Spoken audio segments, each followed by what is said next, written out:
First off, I wanted to say thank you for the support that you all have been giving me and this podcast. I really appreciate what we're building here. If the show is helping you, join our Patreon page. The blueprint here will get you a full technical video library plus open mat audio, real breakdowns I record after class, a more analytical look for training than what we're doing here. Again, thank you for everything. Now let's get started. Welcome to Tap In. My name is David Figueroa-Martinez of DFM Coaching, and today we're going to be discussing cracking a cognitive load. All right, so I have been getting this question quite a bit. I have been having, or at least students have been making the comment, the newer students. When I go to a round when I go to spar, I have a thing that I want to do in mind, but then the minute we start the round, it all goes away. What happens is your cognitive load, it gets overloaded by all the other things that you're worried that are going to hit. All the things like you're worried about your breathing, you're worried about feeling claustrophobic, physical exhaustion, the fear of losing, the fear of looking bad, the fear of being embarrassed. All those things are kind of mixed in there. Even if we don't necessarily label it embarrassment, we worry about looking bad in whatever scenario we're in. Whether you're a skateboarder and you're worried about falling, or you're a BMXer or a chess player, you're concerned about making the wrong move and sacrificing your queen you didn't intend to. So those things are all kind of in there. The reason that most of us higher belts don't necessarily suffer from the same cognitive load is because we have systems in place and so much experience in the things that we like to do.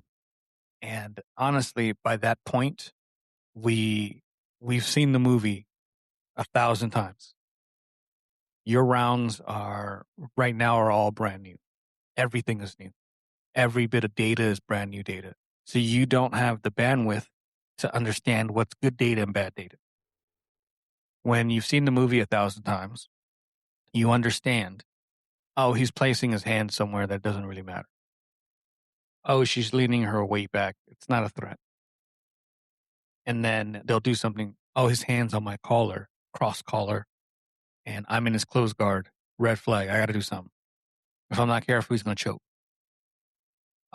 He threw his leg up. My arm is caught underneath. If I don't do something now, it's triangle choke city. I need to do something. So we have the ability to understand what data is redline and needs to be addressed right away. What data is somewhere in between. We could kind of ignore it, but if it becomes a bigger issue, it needs to be addressed. And then there's a bunch of noise that is just floating around. Shit that doesn't even matter.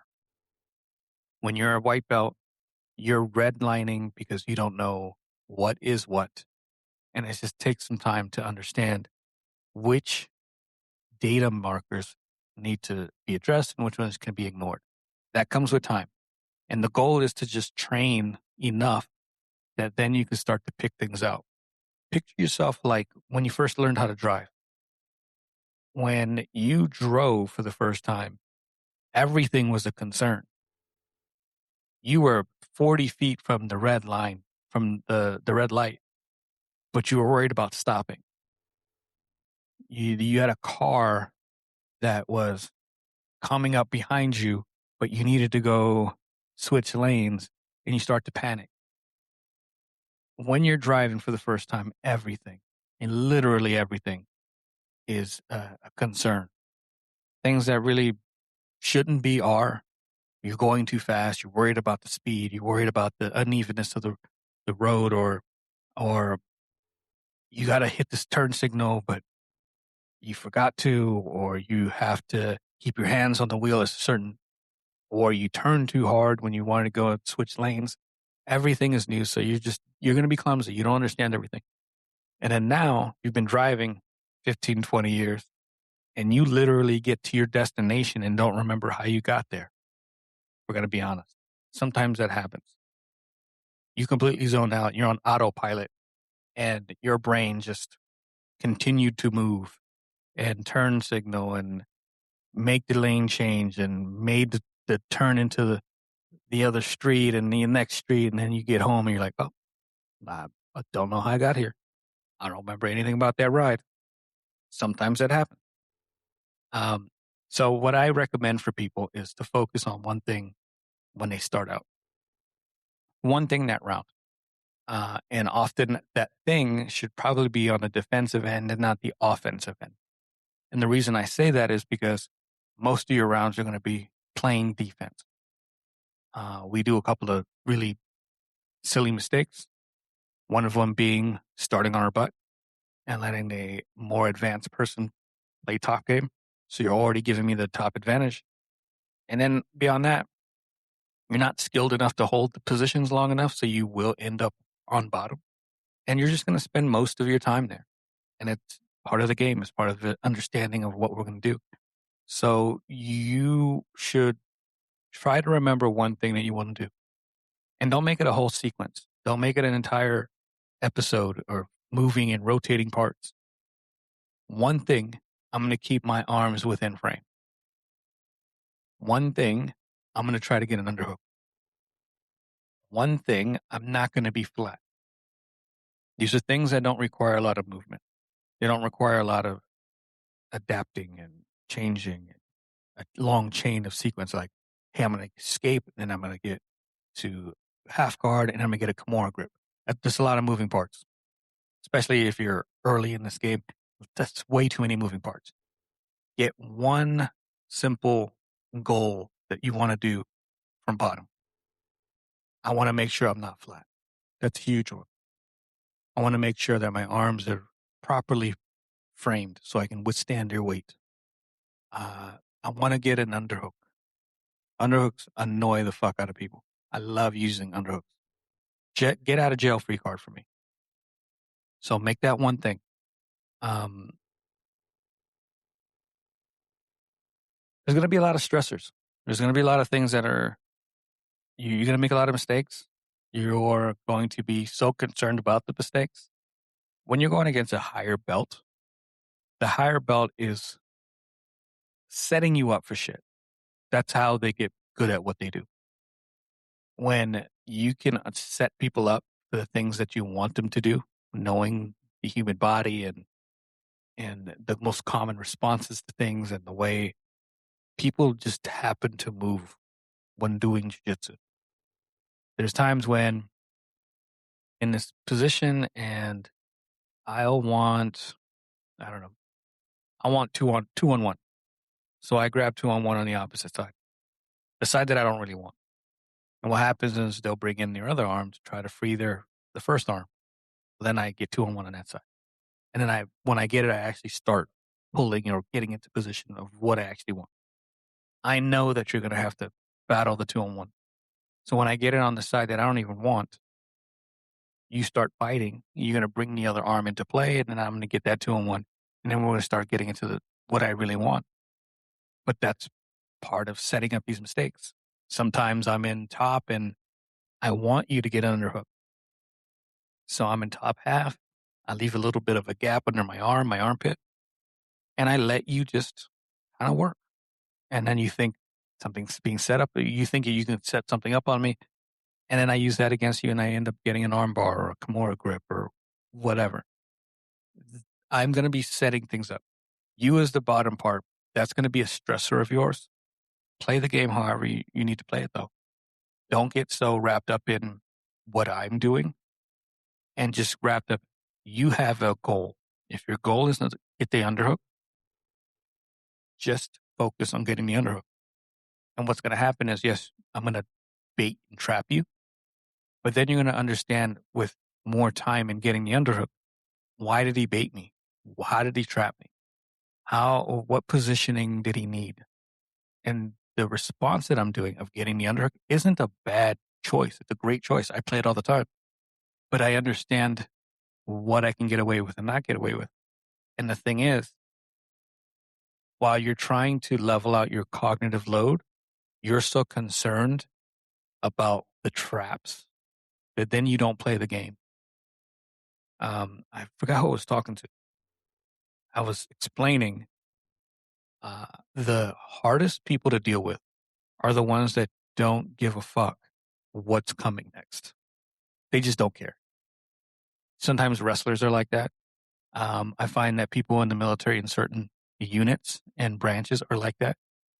They are in a position, they understand that making a choice is necessary. And then once that choice is made, committing 100,000%. I know that's not a real number, but committing everything to that decision. And what happens sometimes it's a terrible decision and I'm going to still get what I want. But there's a higher degree that because they're so committed to the decision that it could work out anyway. They're not so wrapped up in the concern of what's coming next. They're not so wrapped up in the overall mistake of, oh man, if I do this, he's going to do this. And they're not concerned in that cognitive load. Their specific response to whatever is happening is to make it a specific decision and just go with it. That helps.